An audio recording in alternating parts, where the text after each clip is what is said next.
മെയിനായിട്ട് സ്റ്റണ്ട് കുറച്ച് ചെയ്യുന്നുണ്ട് ഇതിൽ. ചേതൻ മാസ്റ്ററാണ് കൊറിയോഗ്രാഫി ചെയ്തിട്ടുള്ളത്, സ്റ്റണ്ട് കൊറിയോഗ്രാഫി. മാസ്റ്ററായിട്ട് നേരത്തെ ധൂമത്തിൽ വർക്ക് ചെയ്തിരുന്നു. അങ്ങനെയാണ് പിന്നെ നമ്മൾ വിളിച്ചിട്ട് ഇതിലേക്ക് വരുന്നത്. നല്ലൊരു എക്സ്പീരിയൻസ് ആയിരുന്നു ശരിക്കും. അത് ഭയങ്കര എക്സൈറ്റ് ചെയ്യുന്നൊരു എക്സ്പീരിയൻസ് ആയിരുന്നു. എല്ലാവരും ഒരുമിച്ച് ഒരു സ്റ്റണ്ട് കൊറിയോഗ്രാഫി ചെയ്യുക, അത് വർക്കൗട്ട് ചെയ്ത് എടുക്കുക. ബിക്കോസ് ഞാൻ വളരെ പുതിയതാണ് ഈ ഒരു കാര്യത്തിലേക്ക്. ഞാൻ മുമ്പത്തെ ഒരു പടത്തിലും സ്റ്റണ്ടൊന്നും ചെയ്തിട്ടില്ല. അപ്പം ചെയ്യുമ്പോൾ ഒബ്വിയസ്ലി ആ ടെൻഷൻ ആദ്യം ഉണ്ടായിരുന്നു. പക്ഷേ അത് കഴിഞ്ഞ് എല്ലാവരും ഒരുമിച്ചാണ് വർക്ക് ചെയ്യുന്നത്. നമ്മൾ ആ സെറ്റിൽ ഇപ്പോൾ രാജ് സാർ ആണെങ്കിലും ഞാനാണെങ്കിലും ചേതൻ മാസ്റ്റർ ആണെങ്കിലും ജിഷോ ചേട്ടൻ എല്ലാവരും ഒരുമിച്ച് ഇരുന്നിട്ടാണ് നമ്മളൊരു അല്ലെങ്കിൽ ഒരു സ്റ്റണ്ട് കൊറിയോഗ്രാഫി ചെയ്യുന്നത്. അത് ഭയങ്കര രസമുള്ളൊരു പ്രോസസ്സായിരുന്നു. അവരുടെ അസിസ്റ്റൻസ് നമ്മളെ ഭയങ്കരമായിട്ട് ഹെൽപ്പ് ചെയ്തിട്ടുണ്ട്. അതുകൊണ്ട് അത് ഭയങ്കര സ്ട്രെസ്ഫുൾ ആയിട്ടുള്ളൊരു പ്രോസസ്സായിട്ട് തോന്നിയില്ല. ഭയങ്കര ഇഷ്ടപ്പെട്ടു. എനിക്ക് ചെയ്തു വന്നപ്പോൾ നല്ല ഇഷ്ടപ്പെട്ടു. അതുകൊണ്ട് അത് സിനിമ വരുമ്പോൾ കാണാം എന്ന് പ്രതീക്ഷിക്കുന്നു.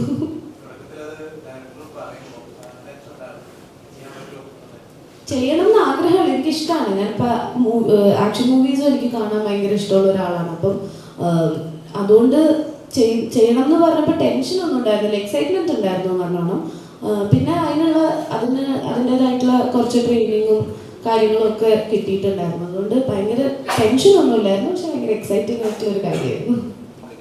This was never an action movie first of all. അപ്പം ഇപ്പം ഞാൻ അങ്ങനെ ഒരു ആക്ഷൻ മൂവിക്ക് പോവുകയാണെങ്കിൽ it makes sense to be trim and എന്താ പറയുക വർക്ക്ഔട്ട് ചെയ്ത് ഭയങ്കര ഇതങ്ങനെ അല്ല. ഇതൊരു അൺഎക്സ്പെക്റ്റഡ് സാഹചര്യത്തിൽ ചെയ്യേണ്ടി വരുന്ന കുറച്ച് സ്റ്റണ്ടാണ്. അപ്പോൾ അതുകൊണ്ട് തന്നെ we were not very bothered about how I looked in the film. Because if that was concentrated, അതിൽ കോൺസെൻട്രേഷൻ കൊടുത്തിട്ടുണ്ടെങ്കിൽ നമ്മുടെ പേർപ്പസ് കംപ്ലീറ്റ്ലി പോകും സിനിമയുടെ. നമ്മൾ സിനിമയിൽ പറയുന്നത് നമ്മളൊരു ആക്ഷൻ മൂവിയാണോ അല്ലെങ്കിൽ ഇതിന് വേണ്ടിയിട്ട് ഈ സിനിമ ചെയ്യുന്നതെന്നല്ല. നമ്മുടെ സിനിമയുടെ ഉദ്ദേശമേ വേറെയാണ്. Talks a lot about emotions. അപ്പോൾ നമ്മൾ ഇപ്പോൾ ഒരു ആക്ഷൻ ഫിലിമാണ് ഞാൻ കമ്മിറ്റ് ചെയ്തതെന്നുണ്ടെങ്കിൽ നമുക്ക് അങ്ങനെ ഒരു പ്രോസസ്സിലേക്കാണ് നേരത്തെ പറഞ്ഞ മാതിരി പോകേണ്ടത്. ഇത് അങ്ങനത്തെ ഒരു വളരെ സാധാരണമായിട്ടുള്ളൊരു വീട്ടിൽ നിന്ന് വരുന്ന ഒരു കുട്ടിയുടെ ഒരു സ്റ്റോറിയാണ്. അപ്പം അതിൽ we didn't concentrate a lot on how I looked. ഫിസിക്കിൻ്റെ കാര്യത്തിൽ ആയിരുന്നില്ല കോൺസെൻട്രേഷൻ വേണ്ടിയിരുന്നത്. അതുകൊണ്ട് തന്നെ ആണ് ഇറ്റ് ലുക്സ് വെരി നോർമൽ. ശരിക്കും പറയുകയാണെങ്കിൽ വളരെ നോർമലായിട്ടുള്ള ഒരു ലേഡി ഒരു സിറ്റുവേഷൻ വരുമ്പോൾ എങ്ങനെയായിരിക്കും റിയാക്ട് ചെയ്യുക. അപ്പം ആ റിയാക്ട് ചെയ്യാൻ വേണ്ടി നമ്മൾ മുമ്പേ പ്രിപ്പയർ ആയിട്ടിരിക്കുന്ന കാര്യമില്ലല്ലോ. അപ്പം ഓക്കെ ആയിരുന്നു, എനിക്ക് കൺവിൻസ്ഡ് ആയിരുന്നു. അപ്പം അതല്ലെങ്കിൽ നമ്മൾ അതിനു വേണ്ടി ഫോക്കസ് ചെയ്ത് ഓരോ ബ്ലോക്കൊക്കെ വെച്ച് അവരെ ട്രെയിൻ ചെയ്യിപ്പിച്ച് ഈ സിറ്റുവേഷൻ വരുമ്പോൾ അങ്ങനെ ബ്ലോക്ക് വെച്ചിട്ട് ചെയ്യുന്ന ഫൈറ്റ് സീക്വൻസോ സ്ട്രഗിളൊന്നുമല്ല. നമ്മൾ ഓരോ ആക്ഷൻ്റെ അടുത്തും ഓരോ ആക്ഷൻസും മിക്സഡ് ആയിട്ടുള്ള ഇമോഷൻസ് ഉണ്ട്. അപ്പം ഇപ്പം എനിക്കൊരു സിറ്റുവേഷൻ വരുമ്പോൾ ഞാൻ എങ്ങനെ റിയാക്ട് ചെയ്യാം, ഞാൻ എൻ്റെ ഈ ബോഡി വെച്ചിട്ടുള്ള എനിക്ക് റിയാക്ട് ചെയ്യാൻ പറ്റും. അപ്പോൾ അത്രേ ഉള്ളൂ, അത് കൺവിൻസ്ഡ് ആണ് ആ ക്യാരക്ടർ.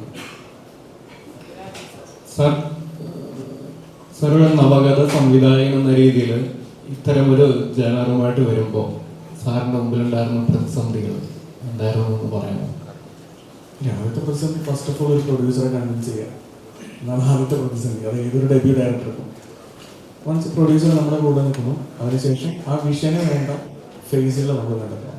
അപ്പം എനിക്ക് കിട്ടാവുന്ന ഏറ്റവും ബെസ്റ്റായിട്ട് കിട്ടിയത് പറഞ്ഞതിൻ്റെ ആവശ്യം. അതുകൊണ്ട് തന്നെ പടം ഞാൻ വിചാരിച്ച പോലെ ആയി എന്നുള്ള തോന്നുന്നു. പിന്നെ നമ്മൾ സപ്പോർട്ട് ചെയ്യാനായിട്ടുള്ള ടെക്നിക്കൽ ക്രൂ എന്നുള്ളതിനപ്പുറം അവർ നമ്മുടെ സുഹൃത്തുക്കളായിരിക്കുക എന്നുള്ളതാണ് ഏറ്റവും സുഖമായിട്ടുള്ള ഒരു കാര്യം. അപ്പം ഈ ടെക്നീഷ്യൻസൊക്കെ എൻ്റെ വെറും ടെക്നീഷ്യൻസ് എന്ന് പറയുന്നതിനേക്കാൾ അപ്പുറം ഇതിൻ്റെ ക്യാമറമാൻ, എഡിറ്റർ, ഇപ്പം ചീഫ്, അതുപോലെ തന്നെ എൻ്റെ VFX സൂപ്പർവൈസർ, ഞങ്ങളൊക്കെ കുറച്ചധികം ട്രാവൽ ചെയ്തിട്ടുള്ള ആൾക്കാരാണ്.